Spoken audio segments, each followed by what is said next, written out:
மகாபிரிவாச்சரணம். கார்த்திகை புராணம். கார்த்திகை புராணத்தில் என்ன பார்த்தோம்? விஷ்ணுவானவர் தேவர்களையும் அழைத்து கொண்டு எங்கு சென்று விட்டார்? எல்லோரும் ஜலந்தரனுடைய பட்டணத்தில் வாசம் செய்கிறார்னு பார்த்தோம் இல்லையா? அப்ப என்ன ஆகுது? ஒரு நாள் நாரதர் வந்து வைகுண்டத்திற்கும் தேவலோகத்திற்கும் போனா அங்க லக்ஷ்மி நாராயணனையும் காணும், இந்திராதி தேவர்களையும் காணும். ரொம்ப வருத்தப்பட்டு என்ன ஆனதுன்னு தெரியலையே அப்படின்னு ஞான திருஷ்டியில பார்த்தா இவங்க எல்லாம் ஜலந்தரன் பட்டணத்தில் வாசம் செய்வதை பார்த்து மனம் வெறுப்படைந்து, எப்படி இவர்கள் அந்த இடத்துல வாசம் பண்ணிட்டு இருந்த தேவபுரியையும் வைகுண்டத்தையும் பரிபாலிப்பது யார்? இது எல்லாம் யாரோட லீலை? ஸ்ரீமன் நாராயணனின் லீலா வினோதம் தாங்கிறது எனக்கு தெரியுது. அதனால நான் ஜலந்தரன் பட்டணத்திற்கு போய் ஒருவித சூழ்ச்சியால் ஒரு கலகத்தை செய்தால்தான் அந்த தேவர்களும் தாய் தந்தையாரான லக்ஷ்மி தேவியும் மகாவிஷ்ணுவும் விடுபட்டு வருவார்கள் அப்படின்னு நினைக்கிறார். ஜலந்தரனானவர் என்ன பண்றாரு? சிவனால் மடியக்கூடியவன். இவனுக்கு சிவனிடத்தில் குரோதம் ஏற்பட செய்வதே தகுந்த யோசனை அப்படிங்கிறது இவருக்கு தெரிஞ்சு போச்சு. அதனால நான் உடனே ஜோதிபுரியை அடைந்து ஜலந்தரனை கண்டு ஏதாவது ஒரு கலகம் செய்தே தீர வேண்டும் அப்படின்னு நினைத்து ஜலந்தரன் பட்டணத்தை அடைந்தார். இவர் வருவதை கேள்வியுற்று ஜலந்தரன் என்ன பண்றாரு? தன்னுடைய பரிவாரங்களுடன் எதிர் சென்று தன் சபைக்கும் அழைத்து சென்று ஆசனத்தில் அமரச் செய்து அவரை சாஷ்டாங்கமாக நமஸ்கரிக்க அவனை நாரதனானவர் ஆசீர்வதிக்கிறார். அப்புறம் ஜலந்தரனும் ஆசனத்தில் அமர்ந்து நாரதனை பார்த்து, முனிபுங்கவரே, எல்லா வல்ல தங்கள் தரிசனமே எனது ஜென்ம சாபல்யம்.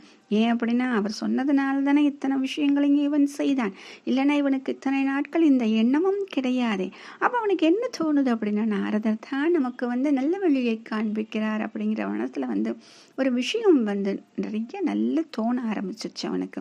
அது அப்படியே மனசுல வந்து வேரூன்றி நின்று விட்டது. நாரதர் அப்படிங்கிறவர் வந்து நமக்கு நல்ல விஷயங்களை சொல்கிறார், நம்முடைய நல் எண்ணங்களை வந்து புரிந்து கொண்டு நமக்காக நல் வாழ்க்கையை அமைத்து தருகிறான்னு என்னென்னமோ யோசிக்க ஆரம்பிச்சிட்டார்.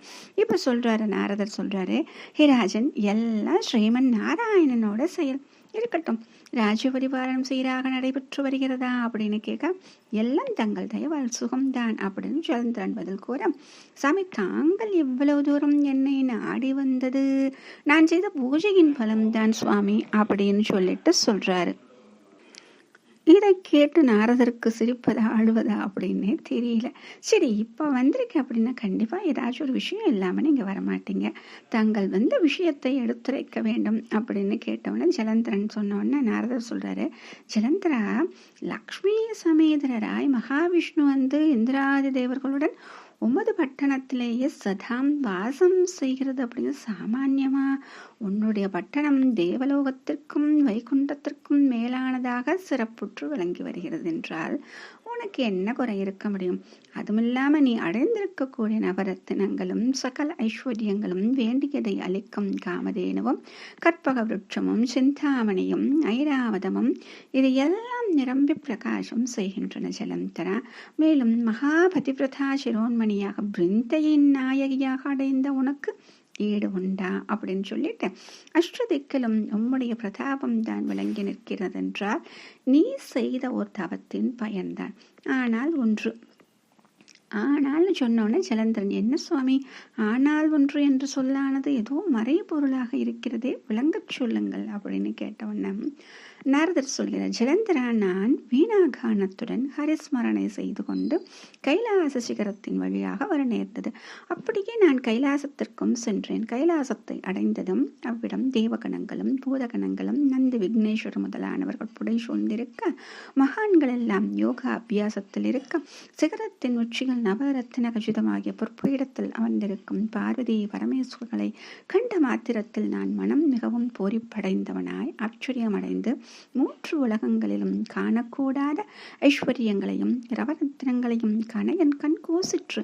உன் பட்டினமாகிய ஜோதிபுரத்திலும் இதே மாதிரி ஜெகஜோதியாக பிரகாசம் பொருந்தி இருக்கும் என்ற சந்தோஷத்துடன் உன்னிடத்தில் இருக்கும் சப்த சவுகலிங்களையும் சகல ஐஸ்வர்யங்களையும் கண்டு மகிழ்ந்து செல்லலாம் என்று வந்ததில் அதற்கு மாறாக ஜோதிபுரி என்ற பெயருக்கேற்ற அளவு பிரகாசம் பொருந்திய பிரதானமான ஜீவரத்னங்களை காணோம் என்று சொல்ல ஜலந்தரன் இருந்து கொண்டு, சுவாமி, அவ்வளவு சிறப்பான ரத்னம் சிவனிடத்தில் இருப்பதாக பார்த்திருக்கிறீர்களா? அது எப்படிப்பட்ட ரத்னம் என்று எனக்கு சொல்ல வேண்டும் அப்படின்னு கேட்கிறார். நாரதர் சொல்கிறார், ஜலந்தரா, உன்னிடத்தில் சொல்லி பிரயோஜனம் என்ன? அவைகளை அடைய உன்னால் முடியுமா? முடவன் கொம்பத்தேனுக்கு ஆசைப்பட்டது போலல்லவா இருக்கிறது அப்படின்னு சொன்னவன் ஜலந்தரன் சொல்கிறான், என்ன சுவாமி அப்படி நினைத்து விட்டீர்கள்?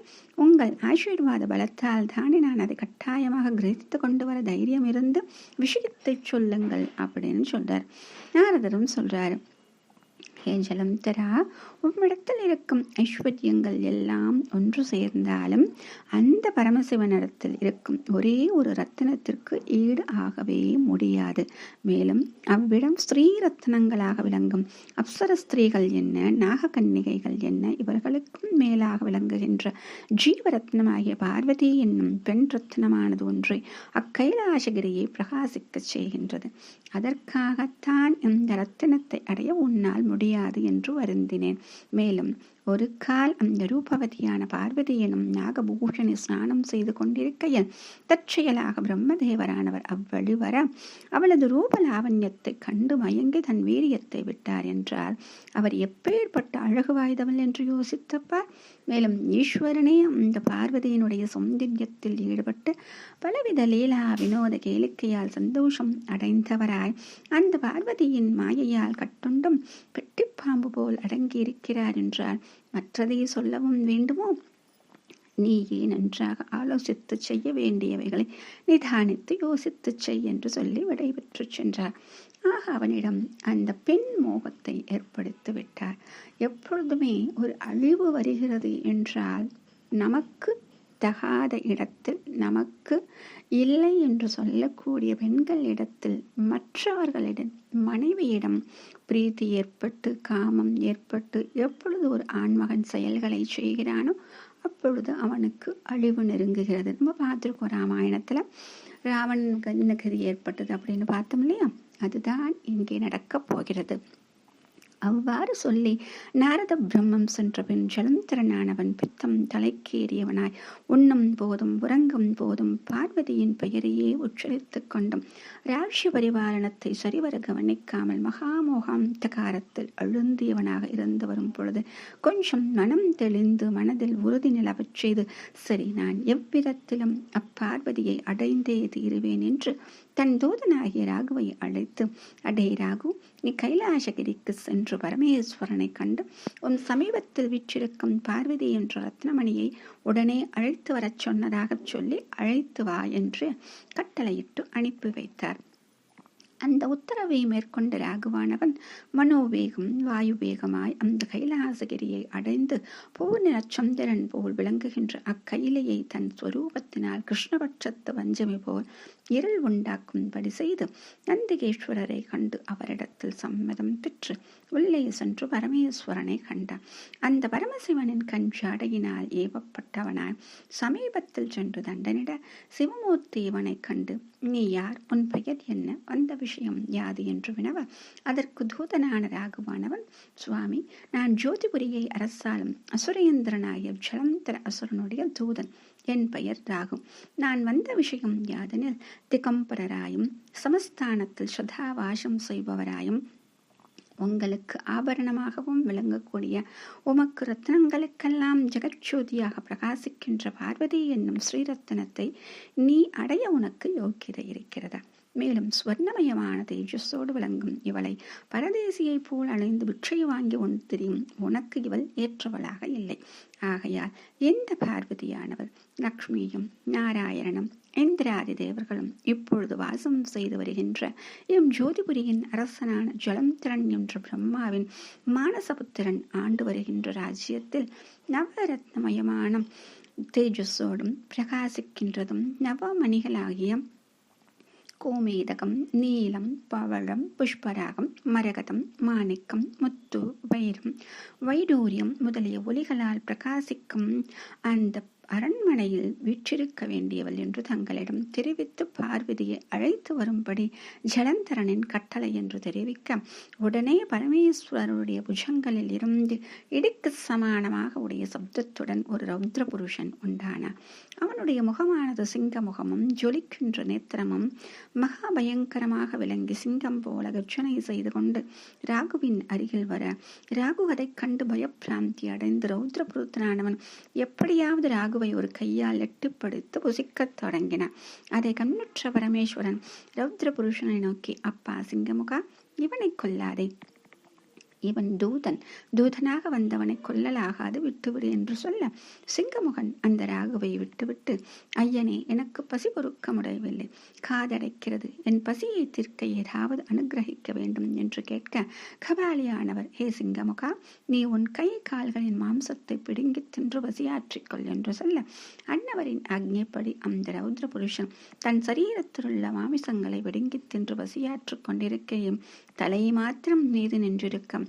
உடனே சங்கரன், அப்பா பொறு, தலையை ஒன்றும் செய்யாதே, அப்பா நீ சொன்ன சொல் தவறாதவன், நீ இந்த தலையுடன் கீர்த்திமுகன் என நாம் விடைந்து கிடவாய், நீ இது முதல் என் வாசலிலேயே காவலாய் இருக்க வேண்டும். எவனொருவன் உன்னை பூஜிக்காமலும் அர்ச்சிக்காமலும் என்னை மட்டும் அந்த பூஜார்ச்சனை முதலியன செய்தார் அவர்களுக்கு நிஷ்பலனை கொடுக்கும். ஆகையால் உன் பூஜையே முதலாவதாக ஆகும் என்று கட்டளையிட்டார். பிறகு ரௌத்ரனிடம் இருந்து விடுபட்ட ராகு என்பவன் ஒரே ஓட்டமாக மாயமாய் மறைந்து ஓடி செத்தேன் பிழைத்தேன் என்று காடு மலை கடல் வனம் வனாந்தரங்கள் எல்லாம் கடந்து, அப்பா நான் 2வது தடவையாக பிறவி எடுத்தேன் என்று தன் பட்டணத்தை அடைந்தான் என்று பகவான் பாமையிடம் சொல்லி அருளினார். மகாபெரியவா சரணம்.